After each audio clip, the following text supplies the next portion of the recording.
जय श्रीराम.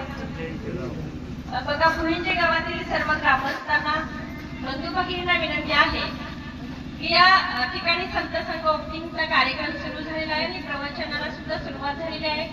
तर आपण सर्वांनी या ठिकाणी उपस्थित राहून प्रवचनाचा लाभ घ्यायचा आहे. सर्वांना विनंती करते की आपण थोडा कामातून व्यस्त दिनचर्येतून वेळ काढावा आणि या ठिकाणी प्रवचनासाठी उपस्थित राहावे. जय श्रीराम.